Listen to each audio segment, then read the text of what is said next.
A graça e a paz do Senhor seja com todos. É uma alegria estar aqui juntamente com vocês, nesse segundo encontro nosso, né? E hoje, a matéria nossa, vamos falar sobre dívida, como sair das dívidas. Então, é uma aula importante. Eu sei que todos estavam ansiosos, né, para ouvir essa aula. E eu quero começar lendo um texto que fundamenta toda a nossa aula. Deuteronômio 28, diz assim o versículo 1. Se vocês obedecerem fielmente ao Senhor, o seu Deus, e seguir cuidadosamente todos os seus mandamentos que hoje lhe dou, o Senhor, o seu Deus, o colocará muito acima de todas as nações da terra. Todas essas bênçãos virão sobre vocês e o acompanharão se vocês obedecer o Senhor, o seu Deus. E o versículo 11 diz assim: o Senhor lhe concederá grande prosperidade no fruto do seu ventre, nas crias dos seus animais e nas colheitas de suas terras, nessa terra que lhe jurou a seus antepassados, que darás a vocês. E o versículo 12 diz assim: o Senhor abrirá o céu, o depósito do seu tesouro, para enviar chuva à sua terra no devido tempo e para abençoar todo o trabalho das suas mãos. Vocês emprestarão a muitas nações e de nenhuma tomarão emprestados. Então esse texto já deixa claro para nós as bênçãos do Senhor sobre nós. Então nós não vamos pegar nada emprestado, nós vamos emprestar. Essa é a regra.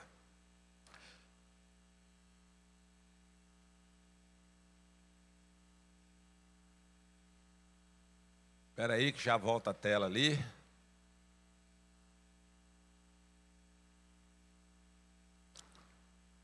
Só um pouquinho aí.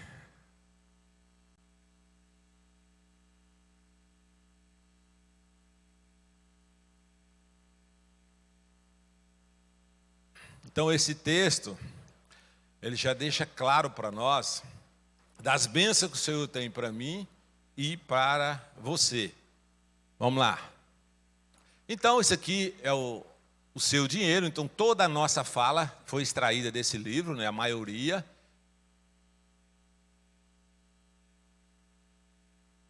Hoje nós vamos falar sobre dívidas, o guidê de sua renda. Então, esse guidê significa o guia, manual de sua renda. Livrando-se das dívidas, conselho, um cordão de 3 dobras e honestidade em tudo.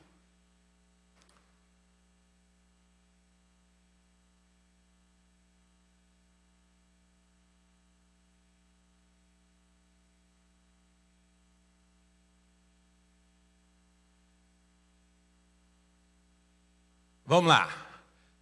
O problema financeiro mais imediato. O texto narra a situação financeira complicada do casal, que enfrentava pressões de vários credores, incluindo banco, loja de departamento e cartões de crédito e hipoteca da casa. As dívidas começaram logo após o casamento devido ao desejo de manter um estilo de vida semelhante ao dos amigos mais abastados. Então aqui é algo que o casal, rapaz, quando casa, e o que acontece com ele? Ele vê os amigos prosperando, e o seguinte, ele quer seguir aquele mesmo ritmo. O que aconteceu com esse casal narrado no livro? Ele quis seguir aquela mesma rotina que os colegas seguia, mas a vida deles é deles. Por exemplo, a Bíblia diz que quando o filho se casa, deixará o seu pai e formará uma só família. Então, ele vai viver a vida dele, ele é a esposa dele. O orçamento é ele e a esposa dele. A vida do outro é do outro. Mas, às vezes, tem algo dentro de nós que quer viver a vida do outro. E esse casal fez isso. Comprou uma casa incompatível, comprou um carro incompatível com a vida deles. Por quê? Para mostrar para os outros que eles eram aquilo, mas era uma mentira, era uma maquiagem. As dívidas cresceram lentamente ao longo dos anos, até que o banco ameaçou tomar a casa e descontar o saldo diretamente do salário do seu esposo. As dívidas acumuladas ao longo dos anos passaram despercebidas até ser tarde demais. Milhões de pessoas enfrentam situações semelhantes devido ao imprevisto que afetam a capacidade de pagamento. Aqui tem uma frase do Benjamin Franklin que diz assim, ó, livre do domínio do vício, pela prática do trabalho diligente e da vida simples. Livre das dívidas que expõem o homem ao confinamento e à escravidão de seus credores. Então hoje, a situação hoje de muitas famílias estão vivendo dessa forma, escravo. E aonde isso vai chegar? Chega no divórcio. Por quê? Começam as brigas, você que fez errado, você que fez. E aí o que acontece? É o divórcio. Então hoje, milhões de famílias estão nessa situação difícil. Por quê? Porque começaram a querer viver uma vida incompatível com a dele. Querer, por exemplo, o amigo comprou um carro novo, quer comprar um carro também. Não. A vida de cada um tem a sua vida. Aumento de dívida. As dívidas pessoais, comerciais e governamentais estão crescendo rapidamente. Se convertida em nota de $1, formaria uma linha que ultrapassaria o sol. Já pensou? São as dívidas das famílias. O Estado também está quebrado. O Estado está aí, ó, tentando, mas está endividando cada dia mais. Por que isso? Porque não consegue controlar. Porque a ansiedade é grande, compra aquilo que não pode, e é isso que está acontecendo. A economia está sobrecarregada por uma montanha de dívida, resultando em falências e tensões financeiras que contribuem para os divórcios. Muitas pessoas são influenciadas pela mentalidade de compre agora e pague depois. Estão influenciadas por isso. Não, vamos aí fomentar o comércio, precisamos. E hoje as propagandas estão aí.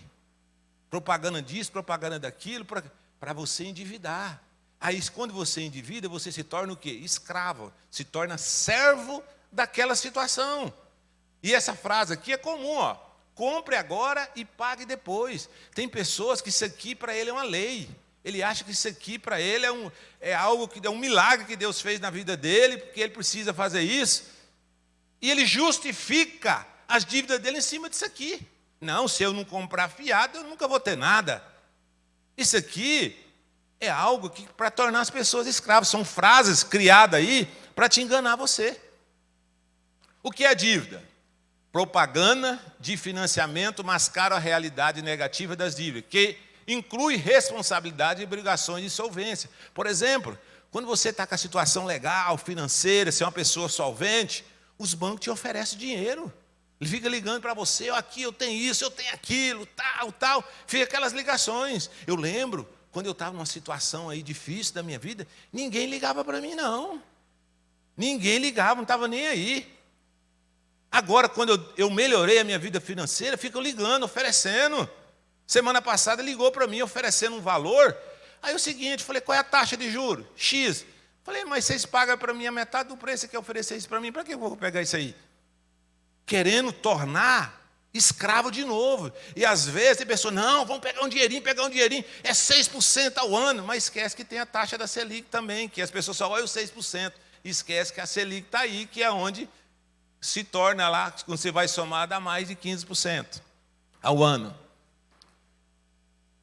Dívida, o que é dívida? Dívida é o dinheiro ou propriedade que uma pessoa deve a outra, abrangendo cartões de crédito, empréstimo bancário, dinheiro emprestado de parente, aqui é um problema. E financiamentos imobiliários, contas mensais de energia paga dentro do prazo não são consideradas dívida. Então água, luz, isso aí dentro do prazo não são consideradas dívidas. Então aqui é um dos problemas que, aparentado aqui, tem dado muita brigaiada por causa disso aqui, Está passando uma dificuldade, vai lá e empresta o dinheiro do parente. Aí o seguinte, o Natal, acabou o Natal, porque você vai ser insolvente, aí complica. Então, muito cuidado na hora que você vai fazer o seu orçamento. Qual é o custo real da dívida? Usando o exemplo de dívida de cartão de crédito, é possível ver como os juros acumulados podem ter um impacto tremendo ao longo do tempo. Pagar juro a longo prazo custa muito mais do que muitos percebem. E é importante considerar o benefício de evitar dívida. Então, nós temos que evitar dívida o máximo possível. O máximo possível. Evita dívida. Vai, não, tá aqui uma promoção em 10 pagamentos. Cai fora. Primeiro você tem que perguntar, posso? Não posso. Mas você fala, não, mas é em 10 vezes. Também não pode. Muito cuidado com essas propagandas. O que diz as Escrituras a respeito das dívidas? A Bíblia aconselha a evitar dívida, afirmando que quem toma emprestado se torna servo de quem empresta.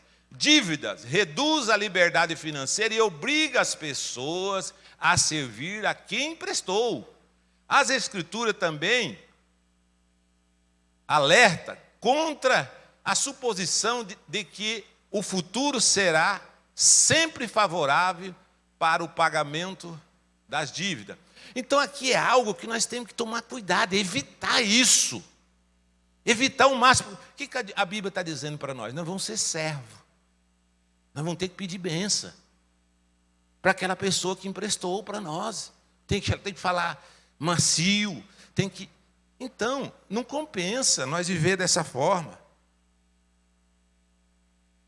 Então, vamos buscar viver esses princípios que estão sendo ensinados para nós aqui. Vocês lembram na primeira aula, eu falei para vocês o seguinte, numa aula dessa aqui, você pode vir aqui de forma passiva, assistir ela normal, igual você assistir um filme. Tua vida não vai mudar em nada. Agora, se você começar a ouvir isso aqui de forma ativa, não, estou aqui, eu quero pôr em prática, eu tenho certeza que a sua vida vai mudar. Sua vida vai mudar. Então, vamos colocar em prática tudo isso. Então, aqui, ó, tornar-se servo. Então, isso aqui é complicado.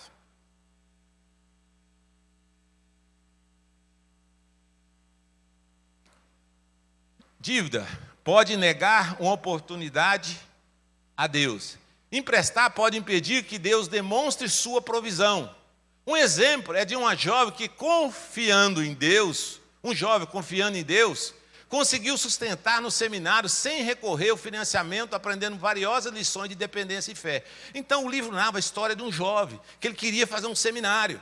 Aí o seguinte, ele não tinha condições. Aí ele falou, não, pega um financiamento, você vai conseguir. Ele falou, não, se eu pegar um financiamento, quando eu terminar o seminário, eu vou estar devendo todo. Então o que ele fez? Ele economizou. E o seguinte, ele buscou isso, não, eu vou conseguir. Ele terminou o seminário sem pegar nada emprestado. Porque às vezes nós falamos que temos fé, mas a fé nossa é ali pegar emprestado. Mas nós temos que buscar essa sabedoria do alto. Deus, eu tenho um sonho, eu tenho um objetivo, eu vou me planejar. Deus, me dê condição para que eu consiga algo. E você vai buscar as alternativas, mas não no empréstimo. Quando podemos dever uma soma em dinheiro? A Bíblia nos especifica quando se pode contrair dívidas, mas sugere que é aceitável no caso de financiamento de uma casa ou negócio, desde que o item tenha potencial de valorização ou produção de renda, o valor do item seja igual ou superior ao montante financiado, a dívida não cause tensões excessivas no orçamento. Por exemplo, tem muitas pessoas que pagam aluguel. Eu quero comprar uma casa financiada. Pode? Pode. Não tem nenhum problema. Só que é o seguinte, você tem que fazer uma avaliação. Primeiro, eu tenho potencial para pagar essas prestações? Sim. Esse financiamento vai causar brigas aqui dentro de casa? Vai causar raiva dentro de nós aqui? Como que vai ser? Vai ter tensão aqui? Ou faltou aqui R$1, faltou todo final de mês? Ou vai ser tranquilo? O orçamento de vocês? Então, tranquilo. Aí o que acontece? Financiou em 30 anos. O que você tem que fazer? Paga em 15, paga em 12. Você vai economizar para pagar. Agora não, em 30 você vai pagar em 60 anos. Aí não vai dar certo. Por quê? Você fez... Aí, o que acontece? Você vai pagar uma prestação de R$500 por mês. O que você tem que fazer? Se você não está conseguindo, vai ter que trabalhar mais, vai ter que aumentar a sua renda. Agora, o que acontece conosco, quando nós nascemos e, e choramos, faltou a comida, o que eu faço quando eu sou menininho, criança? Choro. Isso está dentro do nosso subconsciente, nós crescemos, ficamos adultos. A primeira coisa que acontece conosco, quando há um problema, nós vamos chorar. Chorar o quê? Ficar reclamando. Reclama para Deus, reclama para todo mundo. Não vai adiantar você chorar, porque você está grandão. Ninguém vai ouvir o seu choro. Não vai ouvir. O que você tem que fazer? Buscar alternativa para você sair daquela situação. Ficar reclamando resolve? Não. As pessoas vão, tá vendo, fracassado aí, você fica reclamando. Eu chego perto dele toda a vida, ai, que vida, aquela choradeira. Deus quer que você busque. Deus, eu preciso de uma solução para a minha vida financeira, Deus. Eu preciso, Deus, me dê sabedoria. E vai encontrar soluções. Aumenta a sua renda. Se você ganha 1.000, vai trabalhar um pouquinho mais. Vai pegar algo para fazer. Para você se sair daquela situação. Talvez você precise vender bolo, criar uma situação aí, em casa, a mulher, o esposo. Agora ficar os dois reclamando, ai que vida, não vai resolver o seu problema. Vai piorar. Agora vai ser a aula boa, hein? Livrando-se das dívidas. Livrando-se das dívidas. O texto aborda a questão das dívidas pessoais e apresenta um plano detalhado para se livrar delas, utilizando um exemplo do casal narrado no livro que se endividaram com cartões de crédito. Aqui estão os principais pontos abordados no dia D. Então, qual é o dia D teu? É hoje? Hoje vai ser o dia D teu? Contexto das dívidas. Muitas pessoas estão atoladas em dívidas, frequentemente usando crédito fácil e acumulando vários cartões de crédito. Aqui é um dos pontos que as famílias têm complicado. Semana passada eu passei a receita para vocês, mas eu vou relembrar de novo a receita para vocês. Muito cuidado com cartões de crédito. Por exemplo, se você se endividou com o cartão de crédito e está pagando só o mínimo, só tem uma solução para vocês, não tem outra. É você chegar em casa hoje chegar em casa, pegar uma forma, colocar o fogão lá em 200 graus, passar uma manteiguinha e pôr os cartões ali, resolver o problema. Não tem outra solução. Não tem. Tem que ter mudança de mentalidade. Você tem que mudar esse estilo de vida. Cartões de crédito têm tornado as pessoas escravas. As pessoas acham que cartão de crédito é renda. Não é renda. Cartão de crédito é uma emergência que você precisa. Porque antigamente era notinha hoje não tem questão de notinha. Então, deixa o cartão de crédito para uma emergência. Que se você não tem condição ali, é um crédito. Por exemplo, chega numa cidade, ninguém conhece você, você tem um cartão de crédito, numa emergência ali, mas emergência é emergência. Às vezes nós estamos vivendo a nossa vida ali, escravo do cartão de crédito. O banco deu um limite para você, por quê? O banco interessa para você pagar o mínimo direto. Aí talvez vocês perguntem, eu posso ter cartão de crédito? Pode. Por exemplo, tem pessoas que têm o cartão de crédito como renda. Renda. Por exemplo, você pergunta, Zé, você tem cartão de crédito? Eu tenho. Hoje é o seguinte, eu pago o seguro do meu carro com o cartão de crédito. Como você paga? Porque o cartão de crédito, ele pontua. Aquela pontuação que tem ali, as milhas, né? Ele ajuda você. Então, eu pago o seguro do meu carro com o cartão de crédito. Eu não tenho custo nenhum. Tem custo nenhum. Eu vou acumulando ali, eu vou comprando, aonde eu passo no crédito. Aí tem vezes que chega o cara, não, no crédito, se passar no débito tem um desconto. Aí eu vou no débito, porque eu quero ganhar aquele descontinho. Agora é o seguinte, é a mesma coisa. Aí eu passo porque eu vou ter um lucro. Então o cartão de crédito eu uso para isso.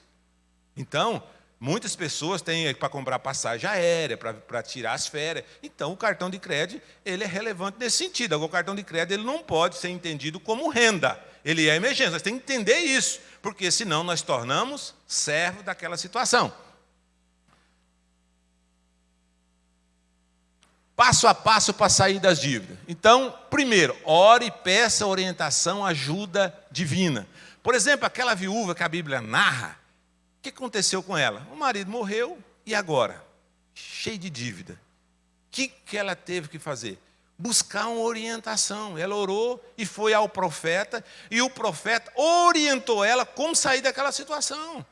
Talvez você está passando uma situação como essa, dessa viúva, atolada em dívida, e você precisa de uma orientação, então busque. Tem pessoas, mentores, tem profetas aí, pessoas da sua confiança, você pode buscar uma orientação e aplicar na sua vida. Ela buscou a orientação do profeta, e todos nós sabemos da história que ela conseguiu quitar as dívidas dela e sobrou, porque ela buscou orientação e teve uma disciplina. Você pode ver que ela obedeceu o profeta em tudo, por isso que ela conseguiu se livrar.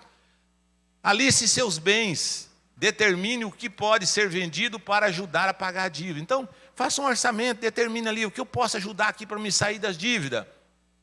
Estabeleça um programa de pagamento, priorize pagar a dívida pequena e as de alto juro primeiro. Então, tem aquelas dívidas pequenininhas, começa a pagar as pequenininhas, se livra dela, e depois, o que acontece com você? Começa a pagar as mais altas, porque o juro é alto.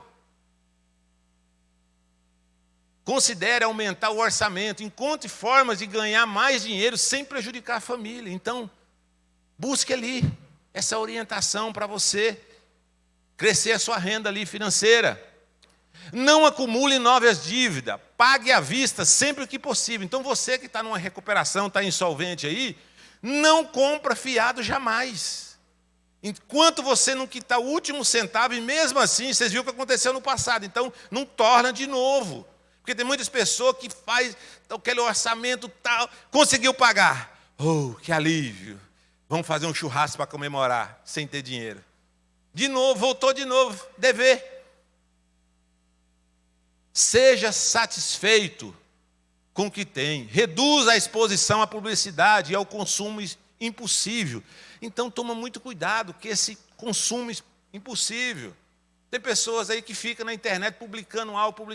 Quer mostrar o quê? Você está vendendo, você tem propaganda do quê? Você está vendendo aquele produto? Fica fazendo propaganda para os outros. Eu comprei isso. Mas ninguém quer saber disso aí, não. É tornar você escravo. E tem um pior. Você está estimulando outras pessoas a entrar no teu erro. Para que isso? Então é o seguinte, se Deus abençoou você em alguma coisa, não precisa informar para ninguém, não. Não precisa informar, não, porque isso aí você vai estimular. E o pior, a inveja do outro. Um olho gordo em cima daquilo que você conseguiu com tanto suor. Muito cuidado, muito cuidado. Considere uma mudança radical no estilo de vida. Reduza a despesa significativa para pagar a dívida mais rapidamente. Não desista, persista até alcançar a liberdade financeira. Não desista. Vai chegar a situação para você que você vai querer desistir. Talvez até alguém da tua família fale, não, está demais, não estou aguentando mais. E você ficou ali, ó, cuidando, e deixou escapar de novo, voltou a dívida de novo. Então, toma muito cuidado, seja radical. Se você fez aquele orçamento, cumpra. A não ser que surgiu um imprevisto, aí não tem como. Mas, do contrário, cuida para você não voltar ao estado da quo de novo. Como escapar da armadilha da dívida do carro? Evite trocar de carro com frequência. Tem pessoas que ficam trocando de carro toda hora. Cada vez que você troca de carro, você tem uma pena. A não ser que você compre e vende carro. Aí é a tua renda, né? Mas tem pessoas que ficam trocando de carro direto. Para que isso? Não, para mostrar para os outros. Mas mostrar o quê? Mostrar o quê? Toma muito cuidado, porque isso aqui é um passivo que está lá corroendo você. Quando você vai ver, está lá para você pagar sem precisão. Continua poupando o valor das prestações após quitar o carro para comprar o próximo à vista. Então é o seguinte, talvez você comprou um carro à prestação e ficou pagando. Beleza, tranquilo. Quitou o carro. E agora, vamos dar esse como entrada e financiar de novo? Não. Você não ficou pagando durante 5 anos aquele carro? Então fica com ele, usa ele mais 5 anos e começa a guardar o dinheiro para comprar à vista. Que talvez você pagou com 5, com 3 anos, você pode trocar de carro. Isso aqui é uma questão de mentalidade. Nós temos que buscar essa sabedoria. Ah, não, meu vizinho comprou em 60 meses, porque eu não posso comprar? Mas é o vizinho, ele vai ter a pena dele. Toda vez que você compra algo a prazo, tem pena. Deus não colocou você aqui no mundo para penalizado. Só que a decisão, a escolha é minha e é tua. Muito cuidado na hora de você tomar suas decisões. O financiamento da casa. Busque orientação divina para pagar o financiamento da casa. Reduz o tempo de pagamento. Igual eu falei, se financiou em 30, reduz para onde? Para 15. Como você vai fazer isso? Economizando. Economizando. Dívida para investimento. Evite tomar dinheiro emprestado para investimentos pessoais, a menos que o investimento em si garanta o pagamento. Dívida de negócio. Também encorajo você a orar para ficar livre de dívida em seus negócios. Muitas pessoas estão começando a acabar com todas as dívidas relacionadas a negócio, e um grande número de igrejas tem trabalhado agressivamente em direção à liquidação de suas dívidas. Então, muitas igrejas estão aí buscando seus membros, vão orientando por quê? Para sair das dívidas. Porque tem muitas pessoas endividadas dentro da igreja. Então, a igreja é um caminho. O que o Avivamento está fazendo conosco aqui hoje? Ensinando nós a sair fora das dívidas, que dívida é pena, é escravidão. Todas as pessoas são penalizadas por uma decisão. Então, essa decisão que você está aqui nessa manhã é uma decisão ímpar, que você escolheu. Não, eu quero melhorar de vida. Eu quero sair desse momento que eu estou passando, desse deserto, e nunca mais voltar para esse lugar, porque esse lugar é penalizado. Responsabilidade do pagamento da dívida. Pague suas dívidas rapidamente e evite atraso. Então, pague suas dívidas rapidamente. Falência deve ser considerada apenas em casos extremos, quando forçado ou por um aconselhamento de que a saúde emocional está em risco. Fiança, evite ser fiador de dívida de outros. Se já for, tente se livrar desse compromisso o mais rápido possível. O texto é um guia detalhado para alcançar a liberdade financeira através de um planejamento cuidadoso, comprometimento e disciplina. Se você já ficou por fiador, as Escrituras dão um conselho bem direto. Provérbios 6, de 1 ao 5, adverte: meu filho, se você serviu de fiador do seu próximo, se com aperto de mãos empenhou-se por um estranho e caiu na armadilha das palavras que você mesmo disse, está prisioneiro do que falou. Então, meu filho, uma vez que você caiu nas mãos do seu próximo, vá e humilhe-se, insista, incomode o seu próximo, não se entregue ao sono, não procure descansar, livre-se como a gazela se livra do caçador, como a ave do laço que a pode prender. Então, esse é das situações que muitas pessoas têm vivido. Fiador. Isso aqui, muitas famílias têm perecido com fiador. Por exemplo, ele não pega emprestado, mas ele assina para alguém. Muito perigoso. Isso aqui é muito perigoso. E às vezes a esposa nem sabe que ele foi fiador. Aí vai saber, sabe quando? Quando chegou o oficial de justiça lá na casa dele. Aí vai saber que ele foi fiador. Bens móveis, quando você é fiador, os bancos agora estão exigindo que até que a esposa assina também. Mas muitos casos, a esposa não precisa saber, ele assina. Aí depois, o que acontece? Começa as brigas no casamento. Já pensou? As suas dívidas já é difícil você pagar. Já pensou agora pagar a dívida de outras pessoas? Quantas pessoas chegam ali no escritório: doutor, eu fui só fiador. Mas seguinte, se o camarada não quis vender para o outro, você é o garantidor. Então vai em cima de você, tem que pagar. Quantas pessoas chegam ali bravo, nervoso? Fazer o quê? Você foi fiador. Se a pessoa vendeu, porque confiou, foi em você, não foi no outro. Se fosse no outro, tinha vendido. Então, muito cuidado em ser fiador, tá? Muito cuidado, que talvez você vai perder o amigo e vai ficar devendo. Então, cuidado. Então, se caso, num momento extremo, e você chegar nesse ponto, peça a orientação do céu, converse com a sua família, coloca todo mundo a par dessa decisão que você vai tomar.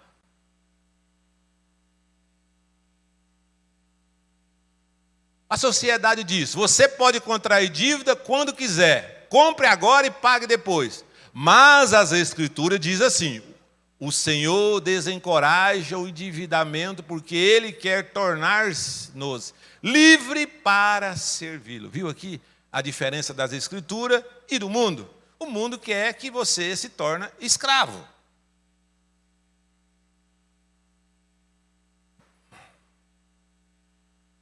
Conselho, vamos lá. Um cordão de 3 dobras. Situação inicial. O texto narra que o casal enfrentava uma situação complicada quando o irmão dela precisou de um avalista para um empréstimo. Após consultar a Bíblia, decidiram não avalizar, o que se mostrou acertado, quando o irmão se divorciou e faliu, evitando que o casal fosse afetado financeiramente. É o que eu estava falando. O livro narra que o irmão dela chegou para ela bem assim, ó, eu tenho que comprar uma casa, financia para mim e tal. E ela procurou o esposo, procurou um conselho, foram ver o que a Bíblia falava, e o seguinte, decidiram não avalizar para o seu irmão. Eu tenho certeza que na hora ele deve ter ficado muito chateado com ela, assim, mas é o seguinte, pouco tempo depois ele se divorciou-se. E agora? Como que ficaria a situação dela? Né? Aqui é complicado, aí toma muito cuidado na hora do seu lado emocional, você querendo ser ali o ajudador, querendo resolver a situação de uma outra família, e pode a tua entrar em dificuldade. Importância do conselho. Nossa cultura valoriza a individualidade e a tomada de decisões solitárias, mas a busca por conselho é vital. Salomão, conhecido por sua sabedoria, enfatizou o valor do conselho em Provérbios, destacando que ouvir e acertar instruções nos torna sábio. Então Salomão, o que ele pediu para Deus? Fazenda, carros, bens? Não, ele pediu sabedoria. E nós, estamos pedindo sabedoria para Deus? Quando vamos ali tomar uma decisão de comprar algo, você pede sabedoria, sim ou não? Ou você vai naquele momento emocional, no impulso? Como têm sido as suas decisões? Como tem sido? Fonte de conselho, Escritura. A Bíblia é uma fonte viva de orientação e discernimento. Passagens como Salmo 19, 24 e Hebreus 4 e 12 ressaltam, né, a importância da palavra de Deus nas tomadas de decisão. Então, é a importância da palavra de Deus. Talvez você venha aqui num culto tão abençoado, ouve a palavra, mas ali na segunda-feira você não busca essa orientação, não busca a sabedoria, vai no impulso. E esse impulso torna eu e você escravo. Então vamos ouvir o conselho. Deus, eu tenho que fazer essa tomada de decisão. O que eu posso fazer para melhorar? Aqui, Deus. Então peça orientação. Pessoas piedosas. O que é pessoas piedosas? É aquela pessoa ali... Não, pessoas piedosas são pessoas que conhecem a Deus. Pessoas que têm um coração grato. Pessoas que amam você, não têm inveja de você. São pessoas que conhecem a palavra do Senhor e vivem a palavra do Senhor. Essas pessoas você pode procurar conselho. Vamos lá. A Bíblia recomenda buscar orientação de indivíduo justo e obediente a Deus. Exemplo, Paulo sempre tinha companhia em seu ministério, reconhecendo o valor da avaliação de outros. Marido deve valorizar e buscar conselho de suas esposas, que muitas vezes possuem uma perspectiva valiosa e intuitiva. Então, aqui que eu vejo que é algo crucial para o casamento. Por exemplo, talvez você é um empresário e tua esposa não trabalha com você ali na sua empresa. Ela faz o serviço doméstico. Muitas pessoas, hoje já melhorou muito, mas no passado era muito isso aí. Ainda temos hoje isso. A esposa fica em casa. Aí você, por a esposa ficar em casa, você menospreza a sua esposa e não pede orientação. Só um exemplo que eu quero falar para você que aconteceu comigo. Por exemplo, a minha esposa, quando começou o estudo dela de direito, fazer direito, eu já estava mais ou menos aí com mais de 6 anos na advocacia. E ali começava as aulas ali, e ela os professores explicando, e ela tinha um conhecimento amplo nessa área de direito. Aí perguntaram, onde você aprendeu isso? Onde você aprendeu? Comigo, pela minha experiência. Eu ia conversando em casa, falando disso, falando daquilo, ela ia aprendendo. Quando ela chegou na sala de aula, ela já sabia. Então, talvez você ache, esse exemplo que eu dei, que a tua esposa não sabe de nada, mas ela está conversando com você, está sabendo dos assuntos ali. E talvez, como ela está um pouquinho de fora, ela pode te dar uma orientação. Quantas pessoas têm contado testemunho que a esposa, numa orientação com a esposa, que não tinha um conhecimento daquela área e livrou de várias situações. Agora, por que você não vai pedir orientação? E o seguinte, se algo der errado, 50% é dela. Tanto as dívidas como os lucros. E por que você não vai informar para ela? Por que você acha que o individualismo resolve? Informa para ela, ó, seguinte, ó, nós vamos fazer esse negócio, está acontecendo isso na nossa empresa, tem uma situação aqui, pensa junto, que ela tem um conhecimento que você nem sabe. Talvez aquele segredo que você está procurando, Deus, eu preciso de conhecimento nessa área, está na vida da tua esposa, e você não dá oportunidade para ela crescer junto com você. Aqui tem algo maravilhoso na tua profissão, aqui todas as profissões. O que você tem que fazer para melhorar isso? Praticar, viver. Esposa, está acontecendo isso, não tomar a decisão. Compartilhar as experiências que você tem com a esposa, que é ela que está vivendo com você. Na hora que der errado, você vai chorar onde? É junto com ela, com a família. Então a esposa é tudo para você, na tua profissão, é tudo. Mesmo que ela não está ali, junto com você no seu dia a dia, mas ela está em casa, ouvindo, tá. Precisamos.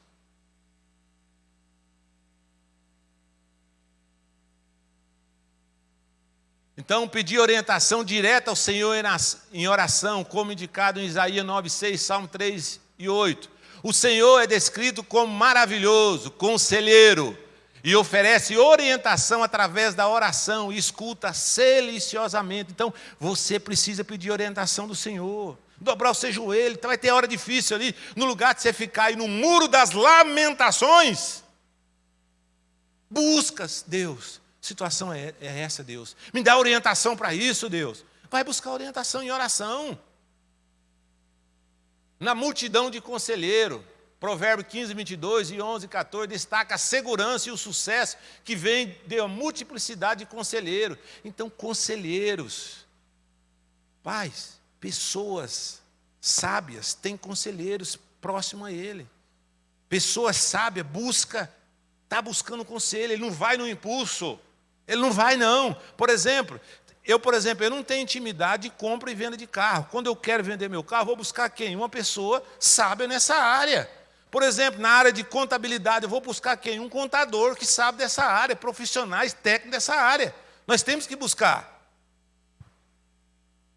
Envolva em pequenos grupos de oração e compartilhamento, pode fornecer suporte emocional, espiritual e financeiro. Então, talvez você está passando uma dificuldade financeira aí. Talvez é hora de reunir 3, 4 pessoas amigas, pessoas piedosas, para compartilhar e para surgir um conselho, algo para você sair daquela situação. Grandes decisões importantes como carreira e compra de casa devem ser tomadas com cuidado, esperando no Senhor e buscando sua orientação. Então é aqui que nós temos que buscar orientação do Senhor, conselhos. Quem são seus conselheiros? É o mundo? É as pessoas do mundo? Então toma muito cuidado, quem são as pessoas que você está buscando conselhos? Conselho que deve ser evitado. Salmo 1:1 alerta contra seguir o conselho de pessoas que não consideram Deus. Assistência técnica pode ser buscada de não cristão, mas a decisão final deve ser basear-se em conselhos piedosos. Então, conforme eu falei, pode buscar conselho em pessoas técnicas? Pode, mas toma muito cuidado na decisão dele, vê se tem relação com os seus princípios. Aqui que nós temos que entender para a gente não perecer. Eu fui buscar um conselho, mas buscou o conselho com quem? Talvez a pessoa ia beneficiar com o teu conselho. Então, toma muito cuidado com essas buscas. Aqui não cabe aqui cristão. Eu acredito que cristão não busca isso aqui. Mas tem pessoas que no momento ali, ele busca tudo. Ele conhece Deus, ele acha que conhece Deus, vem na igreja, conhece os princípios, mas não vive. E na hora do aperto ali, ele vai e buscar aqui, ó. Ele vai na rua ali, uma dificuldade, conta para pagar, encontra um bilhetinho na rua ali. Aí é onde ele vai tornar escravo. Saul aconteceu com Saul. Não foi isso que aconteceu com Saul? O homem tinha intimidade com Deus. Aí, no momento, ele foi buscar ajuda até aqui. Tendencioso. Cuidado com o conselho de pessoas que possam ter interesse pessoal no resultado de sua decisão. Sempre busca uma segunda opinião. Talvez você vai tomar uma decisão, aquela pessoa, rapaz, eu queria comprar o terreno dele. Aí você fala, olha, você acha esse terreno aqui para vender por 100 mil reais? 50 mil reais, é bom, 50 mil reais você vende, é muito caro. Mas ele quer comprar por 50. Então ele está advogando em causa própria. Então muito cuidado, muito cuidado. Pega uma segunda opinião. Aquele terreno lá que eu estou precisando vender, quanto é que custa? Pega uma segunda, terceira, uma quarta, para você saber que talvez aquele camarada ali é um cabeça de porco ali e você vai tomar prejuízo. A sociedade diz, seja você mesmo, confie em você mesmo. Você não precisa de ninguém para lhe dizer o que fazer. Mas as Escrituras dizem, o homem sábio aceita com alegria as instruções que recebe, mas quem se apressa a dizer isso eu já sei, acaba arruinando sua própria vida. Então aqui o que a sociedade diz? Confie em você, você é o cara. Você estudou, você é o cara. Mas a Bíblia diz tudo ao contrário. Então, confie em Deus, busca esses princípios. Honestidade em tudo. Aqui é um dos segredos da nossa aula. Você vai ver que toda a nossa aula aqui é um dos segredos que você apega para esse aqui. Aqui é uma das coisas que o ser humano, a decisão que ele toma, ele faz tudo certinho, mas quando chega nesse ponto, ele não consegue. Aqui que torna ele escravo. Vamos lá. Honestidade em tudo. Então, o livro narra que, numa noite, o cônjuge Varão relatou que, ao colocar $10 de combustível, o fretista lhe deu um recibo de 15, sugerindo que eu usasse na empresa para ganhar 5. Situações cotidianas como essa nos faz questionar a nossa honestidade. Talvez você chegou ali, rapaz, você precisando daquele 5, hein? Você precisando, aí você fala, não, você justifica, eu estava precisando, Deus mandou para mim. Mas isso se chama desonestidade. Aonde você apresentar aquele recibo, isso aqui acontece. O efeito manada. O que é o efeito manada? Os seus colegas todos estão fazendo. Ali onde você trabalha. Todos estão fazendo. Tem nada não. Se apareceu isso aqui é porque Deus quer. E ainda justifica, ainda arruma até um texto bíblico para justificar aquela situação dele. Isso se chama desonestidade. A conta vai chegar para você. A conta vai chegar. Você pode fazer tudo certinho. Chegou nesse ponto aqui, tudo vai de água abaixo. Perde tudo. Honestidade na sociedade. A desonestidade parece generalizada. Empregado rouba mais de $1 bilhão semanalmente de seus empregadores. O texto narra o exemplo de um homem que criticava político desonesto, enquanto planejava inflar seu relatório de despesa. Mostra a incoerência pessoal em relação à desonestidade. A Bíblia descreve uma era semelhante em Israel, onde cada um fazia o que lhe parecia certo. Aqui, talvez você aí ouve aí nos políticos, a desonestidade, rouba aqui, rouba, mas você está inflando o seu relatório. Você está fazendo tudo durante o dia ali para desonestidade também. Talvez alguém ofereceu algo melhor e você está lá vendendo o seu voto.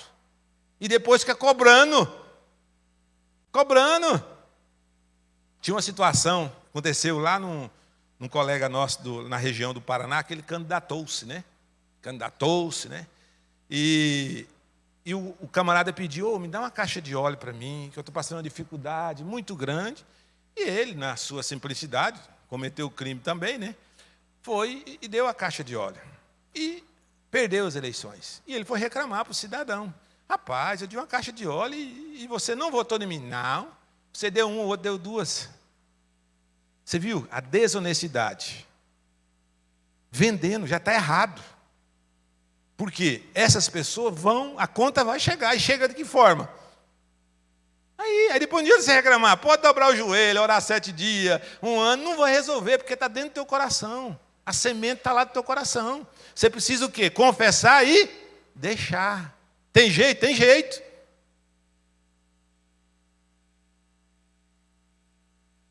Honestidade nas Escrituras. A Bíblia condena a desonestidade. Provérbios 20, 23, o Senhor detesta todo tipo de mentira e desonestidade. Então é toda tipo de mentira. Uma mentirinha não tem problema. Mas mentirinha, e mentirona é tudo igual, é mentira. Levítico 19:11 diz: não furtareis, não mentireis, nem usareis de falsidade. Comparação, vamos lá. Padrão de honestidade, absoluta, a Bíblia diz, e a sociedade diz que é relativa. Então, é relativa a questão da honestidade. Preocupação de Deus quanto à honestidade.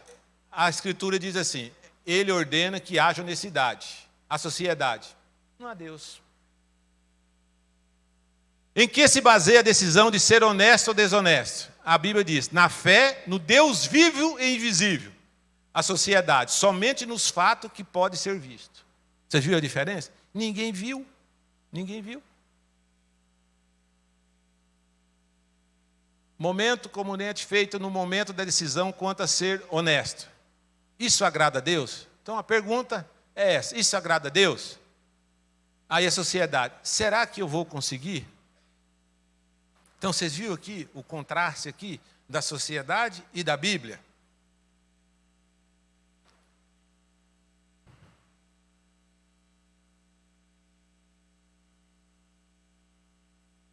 Por que Deus exige honestidade absoluta? Relacionamento com Deus. A desonestidade nega a existência de Deus e seu poder de prover e disciplinar. Amor ao próximo. A desonestidade quebra o mandamento de amar o próximo. Evangelização. A honestidade reforça a credibilidade do Evangelho. Direção de Deus. A honestidade simplifica decisões e confirma a direção divina. Impacto dos pequenos atos. Pequenos atos desonestos podem endurecer o coração e abrir caminho para maiores desonestidades. Então, aquelas pequeninhas coisas, aquela mentirinha pequenininha lá que você... Não, rapaz, se essa eu falasse a verdade ia dar problema. Talvez você foi ali pagar algo e passaram um troco errado para você. O que você tem que fazer?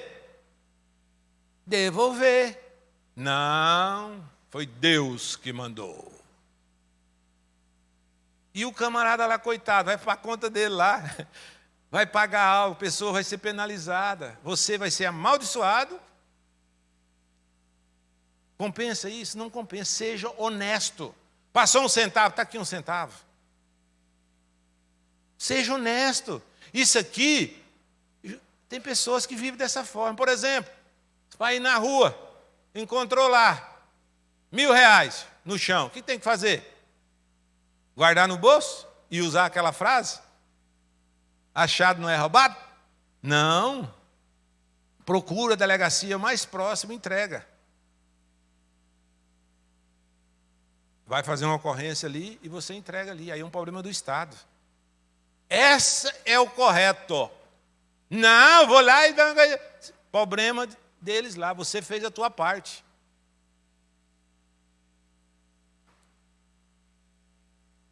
Escapando da tentação da desonestidade. A honestidade absoluta é sobrenatural e requer submissão ao Espírito Santo.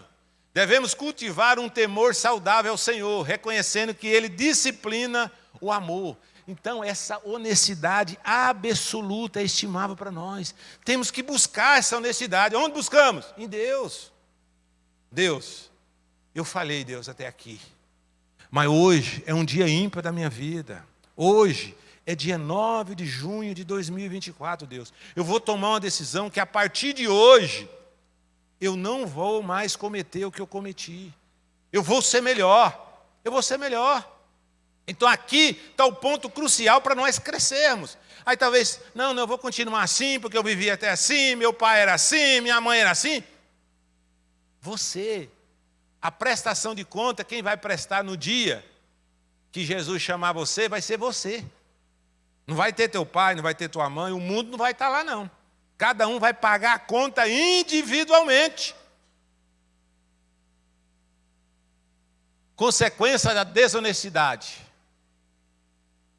Restaurar a comunhão com Deus, confessar nossos pecados, precisamos fazer isso. Restaurar a comunhão com as pessoas, confessar os ofendidos, restituir, devolver qualquer propriedade adquirida desonestamente. Levítico 6, o 4 ao 5.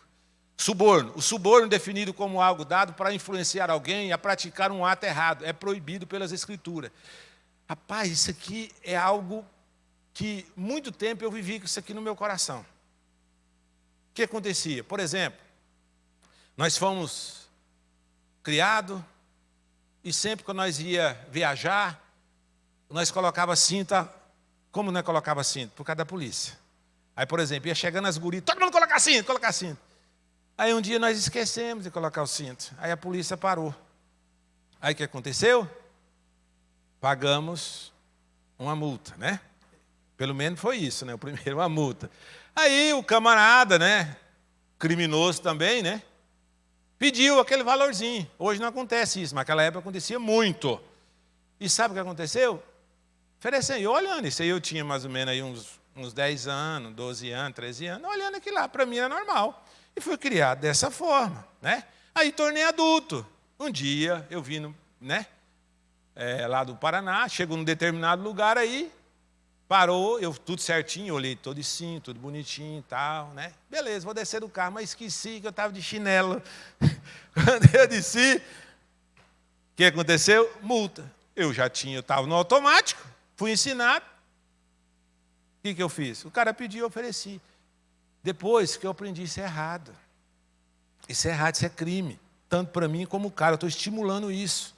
Então é o seguinte, aceita a pena. Uma vez eu estava viajando, com o presbítero Zoel. Zoel na frente, eu com um carrinho mais novinho, né? Falei assim, vou ultrapassar ele. Ali perto do Mato Grosso. Ultrapassei o Zoel e fui. Aí com uma cidadinha pequena, uma carreta na frente e aquela faixa contínua, coisa mais linda do mundo. E quando eu estava no meio da carreta que eu entrei, está lá os homens. Estava lá. O que eu fiz? Encostei, já tinha os princípios. Seguinte, fiquei quietinho. Só recebi a multa. Tranquilo, aprendi, eu cheguei, deu uma lição. Fiquei muito tempo, quando eu via a faixa contínua, eu lembrava dela. Lembrava dela. Se passar o tempo, eu esqueci. Aí apressadinho, né? Fui ali em Ji-Paraná, vindo lá para cá, rapaz. Olhei assim, saindo de Ji-Paraná ali, uma outra faixa contínua, coisa mais linda do mundo. Liguei a seta. E apodei. Quando eu estou no meio da carreta, eu vi com a luzinha vermelha rodou, assim, coisa mais linda do mundo. Falei, não, foi não. Não levei multa. Estava eu, meu menino, levei multa não. Tranquilo, né? E fui embora, né? Não pararam eu normal. Foi nada não. Rapaz, não foi 30 dias, o celular foi, ela já entra automático. Fui ver lá, R$1.400. Falei, aprendi. Então, assim, sucessivamente, fui aprendendo o quê? A multa. Então, a multa, ela torna nós melhores. Mas, às vezes, nós queremos entrar no mundo da desonestidade, querendo até se dar bem com uma situação dessa. Então, é o seguinte, errou, o que tem que fazer? Assuma o erro. Se chama honestidade também. Agora, o seguinte, quer se dar bem até nisso? Aí não dá certo. Ainda vai criar uma situação para uma pessoa cometer crime também. Porque se ela aceita, cometeu. E talvez até o perigo. Você oferece e o camarada lá é um camarada que é honesto. O que vai acontecer com você? Vai ser preso, né? E depois vai me contratar eu para tirar vocês. Bênçãos e maldições. Benção para os honestos. Intimidade com Deus, Provérbio 3:32. Família abençoada, vida longa, prosperidade.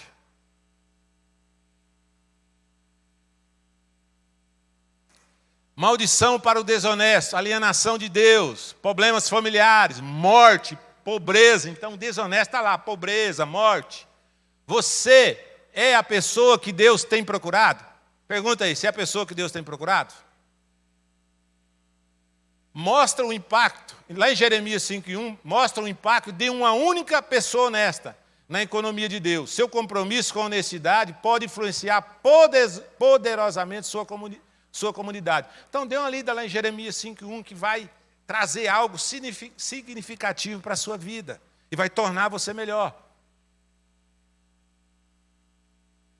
A sociedade diz, você pode ser desonesto porque todo mundo é. A sociedade vai dizer para você, Todo mundo é, por que você não é? Mas a Bíblia diz assim, as Escrituras dizem, o Senhor ordena a honestidade absoluta, mesmo nas melhores questões. Então, o Senhor quer isso para nós. Então, não vamos deixar o mundo ditar a nossa vida, porque é o seguinte, a conta vai chegar. A conta vai chegar. Então, vocês perceberam que o segredo para você ter sucesso está aqui, ó, é o principal. Talvez você pode ir lá, das dívidas, fazer tudo certinho, o manual tudo certinho, mas se você, nesse campo, você errar, não dá certo. Estamos na hora exata ali, faltando 15 minutos para as 10h30. Agora chegou aquele momento, todo mundo para as perguntas, né? Aqui o Edilson Soares está aqui pronto. Então vamos lá, quem vai ser o primeiro? Ou todo mundo, não vai precisar fazer pergunta, todo mundo já compreendeu? Eloíde. Eu não vou fazer uma pergunta, presbítero Osiel, só vou compartilhar algo que aconteceu há 30 anos atrás, na questão de ser fiador. Na verdade, a gente é família. Amós foi fiador do irmão. Eu não sabia da história, né? Só fiquei sabendo depois do acontecido. E a gente teve que pagar tudo. Tem 30 anos que isso aconteceu, não recebemos nada por isso. A nossa casa ficou penhorada 1 ano. Tudo que a gente tinha foi dado nessa dívida. E isso acumulou anos de tortura para a gente, endividamento e um monte de coisa por conta disso. Então, esse negócio de ser fiador, irmão, não compensa para ninguém. Vocês perceberam aí? É do mal, tá? Fiador é do mal. Não é algo bom, não. Tem um exemplo aqui, a Eloíde deixou aí um exemplo prático que aconteceu na vida dela. Mais pessoas?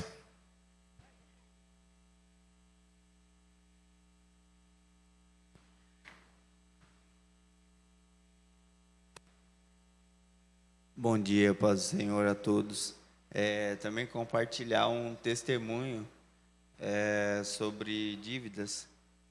Chegou um certo tempo da minha vida que eu estive endividado, bem endividado, e aquele momento que a gente olha e fala, realmente é o fundo do poço.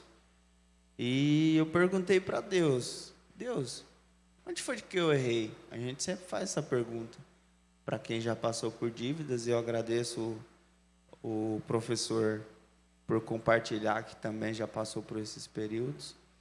E Deus me respondeu de uma forma que eu senti assim, o futuro a Deus pertence. A gente sempre tem essa frase, né? E no Salmos 37, capítulo 5, diz assim, entrega o teu caminho ao Senhor, confia nele, e o mais ele fará. E Mateus também reforça essa questão, né? Então, talvez a gente, na ansiedade de conseguir alguma coisa, a gente acaba colocando os pés pelas mãos e sofre lá na frente, né? Então, um pouco mais de cautela foi o que Deus me orientou naquele momento. Então, sobre esses 4 tópicos que nós falamos, dívida, honestidade, vamos lá, as perguntas.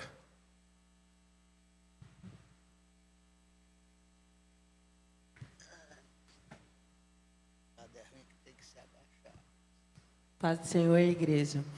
Um tempo atrás, o pai das minhas filhas, né?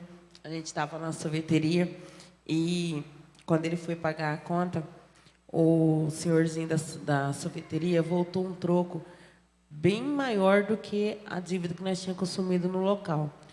E o pai das meninas levantou e falou assim, vamos, rápido. E eu digo, o que foi? Ele, entra no carro. E eu entrei assustada, né? Quando eu entrei, ele falou assim, bora, que o senhorzinho passou R$300 a mais. Aí eu falei, o quê? Foi, vambora.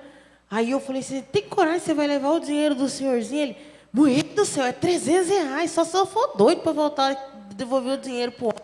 Vambora. Aí cheguei em casa, eu fiquei com aquilo assim, moço, volta lá, devolve o dinheiro pro homem. Que você é besta, mulher, pelo amor de Deus, 300 vai dar para fazer isso e aquilo. E eu fiquei angustiada com aquilo. Aí quando foi de noite, eu falei, Senhor, coloca o Espírito Santo para tocar nesse homem, que amanhã ele não consiga nem trabalhar e vai devolver esse dinheiro para esse homem, meu Deus do céu, que nem eu vou conseguir dormir mais. Passei a noite preocupada. Quando foi no outro dia, aquele homem chegou que nem uma fera dentro de casa. Você falou alguma coisa com Deus? Eu falei, eu não, por quê? Rapaz, eu não estou conseguindo nem trabalhar, uma perturbação na minha cabeça, toda hora que eu fecho os olhos, aquele velho. Tive que ir lá devolver o dinheiro pro velho. Você tá doido, mulher? E devolveu o dinheiro pro homem. Meu Deus, eu fiquei tão aflita naquela noite que eu nem dormi de preocupada. Então, vocês podem perceber aí que era uma fala, se a esposa não fosse sábia, tivesse a mesma atitude, tornaria um só aí, né? Edilson, Oi. lá. Ali. Tá vendo? Aqui aonde? Aqui? Aqui. Gente, eu tenho uma boa, porque a minha filha trabalhava na Caixa Econômica e geralmente as pessoas, quando pega troco no caixa ou no caixa eletrônico, trocam as notas, né? Colocam de 10 e 20 e às vezes por erro, né? E os tesoureiros acontece na hora. E aí minha filha teve que pagar, acho que R$ 2.000. E lá é assim, passou, até o final do dia elas têm que fazer um empréstimo e pagar. Porque ela fez um pagamento de um cheque, né? E aquilo lá ficou na minha mente, né? Quando foi um dia, uns 2 anos depois, eu peguei R$ 10 no Banco do Brasil. Era nota de 5, e aí eles tinham colocado nota de 10. Aí eu peguei aquela nota de 10 e na hora fui lá no caixa, né? Falei, gente, vai lá nesse caixa eletrônico que vocês colocaram nota diferenciada. Aí a menina olhou para mim e falou assim, olha, é difícil acontecer isso, geralmente o pessoal pega e vaza embora. Eu falei, não, eu tenho consciência que a minha filha pagou, teve que tirar do bolso, então esse dinheiro vai ser retirado do tesoureiro ou do caixa que colocou. Então, é um alerta, né, que já muitas vezes aconteceu, né, na Caixa Econômica também. Jogaram era nota de 10 e soltaram nota de 100.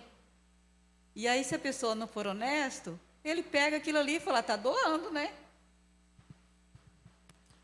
Aí é o momento da decisão. Aí ele pega aquele valor e vai lá e ainda acha, foi Deus que deu para mim. Não foi Deus não, tá? Deus não está nessa seara não. 2 fatos, um negativo e um positivo. Na minha infância, meu pai alugou uma casa para um amigo. O cara não tinha nada de móveis. Ele financiou todos os móveis novos, dos melhores. Aí meu pai avalizou para ele. Depois, ele não pagou nada dos móveis. Meu pai teve que vender a casa para pagar os móveis. Isso marcou a gente para a vida inteira. O outro, já compartilhei algumas vezes, me marcou. Numa lojinha do centro de São Paulo, eu comprei um produto. Quando eu fui pagar no caixa, um guichê assim, embaixo, no chão, tinha um maço de dinheiro. Mais um bolo. Quando eu vi aquilo, não tinha ninguém olhando para mim, aquele maço, eu peguei aquele dinheiro. A primeira frasinha que eu lembrei foi aquela, né? Achado não é roubado. Bem na hora. Mas eu pensei 2 coisas. Bom, primeiro, esse dinheiro não é meu. Segundo, que quem perdeu, a hora que descobrir que perdeu, vai ficar desesperado. No instinto, o que eu fiz foi entregar para a senhora do caixa. Ela não sabia que estava ali, porque era no chão. Entreguei e falei, dona, achei esse maço de dinheiro aqui. Talvez a pessoa que perdeu acabe retornando aqui, ver se não ficou em algum lugar. E fui embora. Mais de ano depois, eu volto na mesma lojinha. O pastor Zaqueu estava comigo. Quando eu fui no caixa, ele estava do meu lado e eu acabei falando com ele. Eu falei, pastor, nesse lugar, aqui no chão, a última vez que eu estive aqui, eu achei um maço de dinheiro. Quando eu falei isso, a pessoa que estava no caixa, que eu não lembrava, ela falou, e o homem que perdeu o dinheiro voltou horas depois, desesperado. Era a mesma pessoa. O homem que perdeu voltou horas depois, desesperado, e eu entreguei o dinheiro para ele. Então foi uma experiência que me trouxe muita alegria.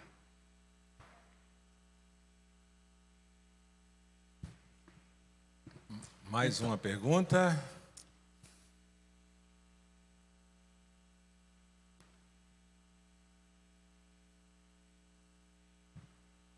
Paz, irmãos. Meu nome é Deise e eu vou contar o que aconteceu comigo recém-formada, né?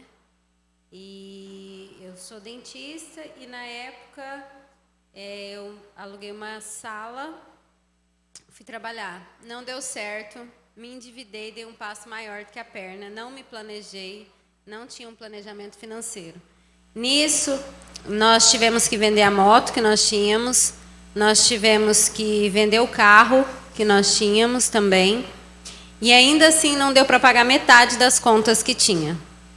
Então eu fui trabalhar em outra cidade, várias outras cidades, porque dentista é assim, atende em vários lugares. E numa dessas idas e vindas, né, eu morei 2 meses em Jaru, longe dos meus filhos, porque eu precisava trabalhar e aqui não tinha oportunidade. E aí depois eu voltei, que eu falei assim, não, Jaru é muito longe, né, para ficar, as crianças não podem ficar sem nada. Mesmo assim, com muitas dívidas, né, muitas dívidas. Nessa época, o meu esposo ficou doente e a gente não tinha dinheiro para fazer o tratamento que ele precisava, então precisei recorrer para a família dele. E foi um momento assim, acho que eu nunca tinha passado um momento assim, mesmo quando criança.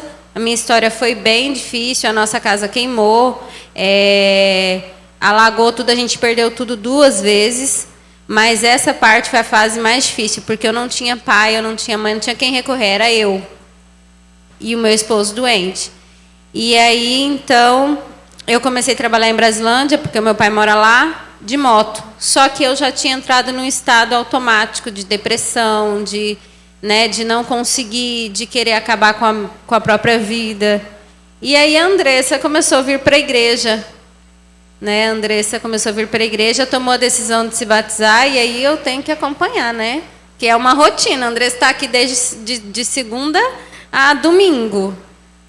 Leva, busca a Luana, coitada. Falei, eu vou pagar a gasolina da Luana, porque a Luana leva ela todo dia para casa. E aí... Só que aí eu comecei a lembrar, eu falei assim, Deus tirou tudo de Jó, né? E depois ele devolveu. E eu orava assim para Deus, falava, Deus, me dá um emprego para mim, perto da minha casa, na minha cidade, todos os dias, no mesmo lugar. Eu preciso, eu não aguento mais. E aí, o meu emprego hoje é todos os dias, a 2 quadras da minha casa, eu posso ir a pé se eu quiser. Eu trabalho com o Dr. Alisson, para quem não conhece, com a Daiane. E já tem 1 ano e meio. E sobre Deus dar tudo em dobro, né? Hoje a gente tem uma moto e um carro melhor do que o que a gente tinha. Então,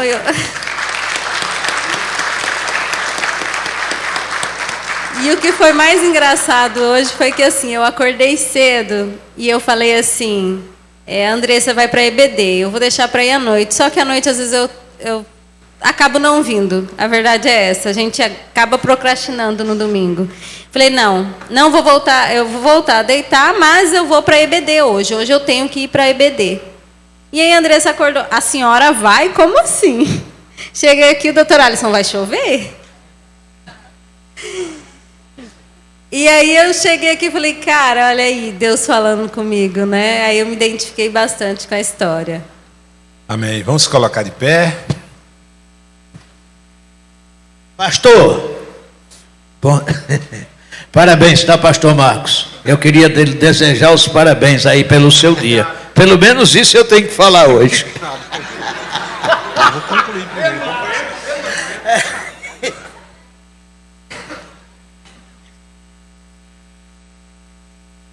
Tudo isso que foi nos informado aqui, desde o momento que eu estava preparando essa aula para vocês, Deus falou profundamente ao meu coração.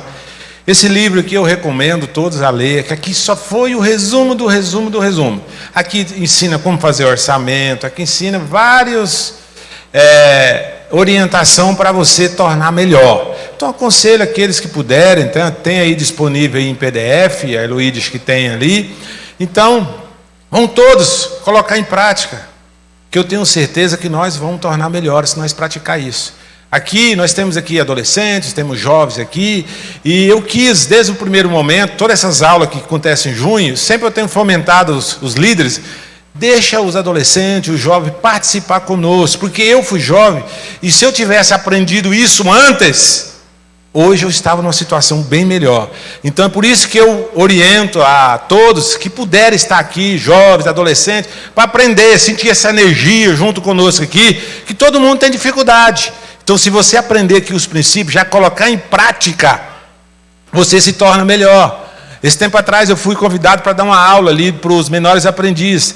E eu dando a aula ali, eu percebi que essa fraqueza que todos têm ali, começando por eles. Aí um deles ali levantou a mão e falou bem assim para mim, ó, eu fui naquela aula que você deu, como chegar ao final do mês, e eu coloquei em prática. Já estava ali aprendendo. Então uma pessoa, um jovem, falou isso ali, um adolescente.